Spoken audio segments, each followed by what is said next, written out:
June itself actually is a busy month for downtown Cobourg. June 13th is our Busker and Street Festival. We're in our 5th year this year, which is pretty exciting for us. And as I said, Saturday, June 13th, it's from 9 till 5. It's actually all 3 blocks of King Street, spanning from McGill down to Spring and Hibernia, which is where the police station is. And there's a large lineup of entertainers that'll be there throughout the day. We've got street performances, we've got music, there's buskers, there's a magic show, pancake breakfast in the morning with the Buttermilk Cafe from 9 till 11, and all the proceeds go to United Way. There is All Creatures Great and Small is doing a parade of pets this year. You can register for that through All Creatures Great and Small. They do like a fashion show or something with pets. Yeah, they're making some changes to it this year. Instead of doing the traditional dog show, you can actually parade your pet throughout the downtown and up and over the stage, and there's a panel of judges that will be judging, and your attire and your dog's attire can be matched, and there's varying prizes. Looks most like their dog contest. It could be. I don't maybe outfit-wise. I don't know if people would appreciate that. And so that's an exciting thing that's happening throughout the middle of the day. And again, a lot of entertainment. We really focus this year, although there are some scheduled performances that are taking place throughout the day, you'll notice a lot more background entertainment. You might see someone juggling swords, you might see someone making a hat out of balloons, sleight of hand magic. We have an Indian flute group coming from the GTA area. There's a pretty wide variety of things to see and do at the event this year. Awesome. Yeah. Are you doing the movies on King Street at the end of that event as well? We are showing doing a movie that night? The movie on Main Street. We have actually separated it from the Busker Festival this year, and it is on Saturday, June 27th. It's actually happening the same weekend as the Highland Games. Oh, wonderful. And it's in the evening. It's free to the public. It's set up on King Street at Victoria Hall.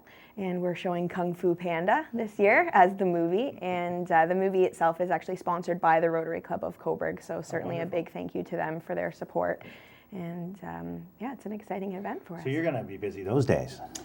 I guess I am. Oh, I know. Well, I know 6:30 in the morning you're down on the street at least that early. I've seen Kelly out that early. So. But let me say, if anybody listening to this is interested in helping me and become a volunteer, please contact the DBIA office. I'll need help setting up, taking down, and some of the performance stages, that kind of thing. So if people are in the mood to help, I'd love to have a conversation with them. Kelly doesn't have. You don't have your little black book of volunteers. Hey, we've got a stash of people, but we can. There's never any lack of community support, and certainly we can always use the additional help. Well, it's true. It's one of those events that it really brings the community downtown first and foremost. But because of that, there's so many things that need to be done. I mean, obviously emptying the garbage cans, That's right. Making sure the street's clean, as you said, setting up the stage, setting up the sound equipment, making sure there's refreshments for whoever the guests are, if there are. Information booth. We'd like to be there to a central place to hand out guides and Busker Festival programs for the public. Yeah, lots to do. And I guess we'll be handing this Unique Places and Smiling Faces out as well, because that's the first event of the summer, isn't it? The Busker Festival. It is. Yep, it is. We have those June events, and then the Ghost Walks actually will start around the same time as this. They actually launch the Waterfront Festival weekend just after Waterfront Festival, and actually run Thursday, Friday, and Saturday evenings all summer long as well. So pretty jam-packed summer full of events that are happening downtown. And this year for the Ghost Walks, Shannon Oliver with Northumberland Players is back, and she's joining us again as the tour coordinator, and we're really lucky to have her. If you know Shannon and seen her in any of the local productions, I mean Hair and those ones that have just happened, she's an outstanding talent, and she's been a big asset to the tours for us this year. So Ghost Walks are happening, and Sidewalk Sale happens at the end of July, going into August long weekend as well. So we don't stop. There's lots to do downtown. There was always talk last year again that it might be extended to Sunday as well. Has there been any discussion with the BIA about extending that? Yep, there has been discussion here or there. This year's event is planned just for the 3 days, excuse me, on the Thursday, Friday, and Saturday. We have expanded the road closure area again this year for that event, so it will be 3 blocks instead of 2. The streetwears bylaw is actually waived for our merchants, though, on the Sunday, so you will see businesses out there participating on Sunday as well. The road just won't be closed.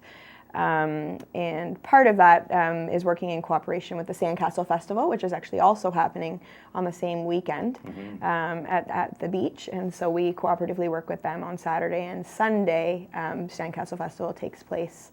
It continues for 2 days, so there is plenty of activity going on for 4 straight days downtown. That's true, and I mean that's just. But there's got to be 5 or 6 weekends at least this summer where we're going to be bringing people. Oh, absolutely. Hopefully, bringing people to downtown Cobourg. That's the plan. You know, and for viewers that are, I mean, we're an hour and 40 minutes probably from Bay Street in Toronto, and probably just as far from downtown Kingston, I would think. And the distance is very close, so day tripping to Cobourg and surrounding areas. There's also a big season for plays going on there, whether it be the Capitol Theatre or Victoria Hall or the Brighton Barn or all of that. So anything that brings people to Cobourg, we hope will bring people to Northumberland in general. I think that's what I hope anyway. That's what we're in. We do work closely with Northumberland Tourism as well. I mean, certainly, if people are coming to this area, we want them to get the breadth of experience for the entire area. We specifically, of course, would love them to visit downtown Cobourg, but understand there are plenty of attractions in our area that add to the beauty and the vibrancy of this community. And I think we would certainly encourage anybody coming to the area to try and take it all in.